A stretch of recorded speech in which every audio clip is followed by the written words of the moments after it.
Now, there were reports in the media that there was human remains in Indian Lake, floating in the lake. Correct. No remains were recovered from any other location than the actual site. That's correct. Were they recovered from in the crater, or were they off into the woods the way that... Both. Both. What the explanation was, when the plane came in, it was coming low, it banked at a 90-degree angle, allegedly from the people from the struggle in the cockpit, and the right wing hit the ground right there where the impact area is, and as that happened, it flipped the front end. The front third of the plane, including the cockpit, slammed into the ground off of the wing, and the front third broke off and flew up into the trees, and there was a fireball behind it, and the remaining 2/3 went down.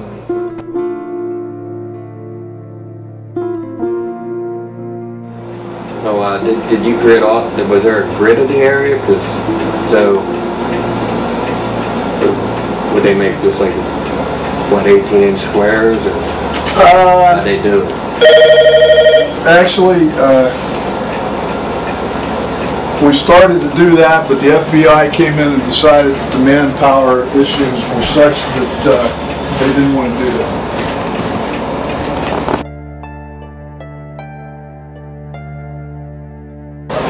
Is this inside the Yes. crater that we're looking at?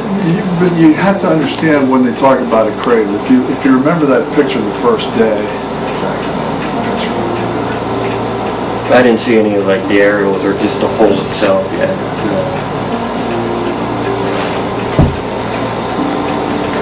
the actual crater that day was only 6 or 8 feet deep. Yeah, it was deep at all. You can look in there. See, this is another thing that when people when people think of a crater, they're thinking of this. This is after the excavation's over. Yeah. And they're down there and they're looking at a hole 75 feet deep.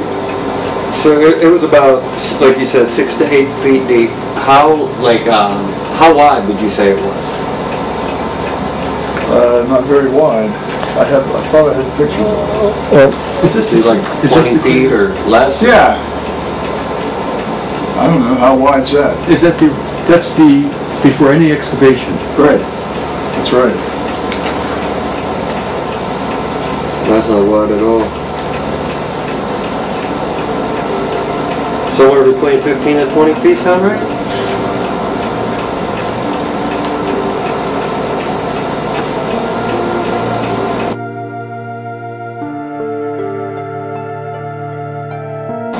The remains, they kind of went out peripherally like that, okay? So the plane hits the ground, the cockpit bursts through out into this area like it kind of explodes, and this fireball comes behind and the remains just get strewn out like that.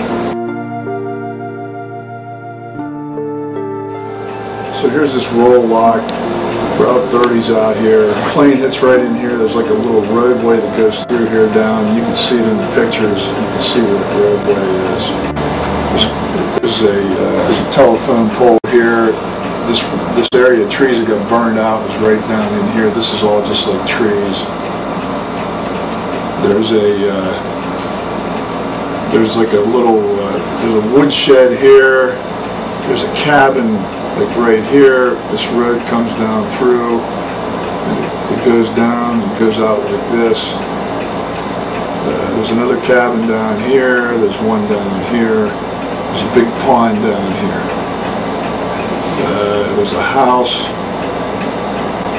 here, I think. This is a tree area. This is all trees in here that didn't get burned, but we found a lot of luggage. Okay, so the plane came in like this. It hits like, I guess it'd be more like right in here. A lot of the material's in here, but the rest of it gets strewn out like this. Same way with the debris. The biggest piece of debris that was found was a section of engine that was down in this pond. Indian Lake's over here. Well, isn't Indian Lake opposite way from No. the blast No. trajectory? It's southeast. No, it's over here.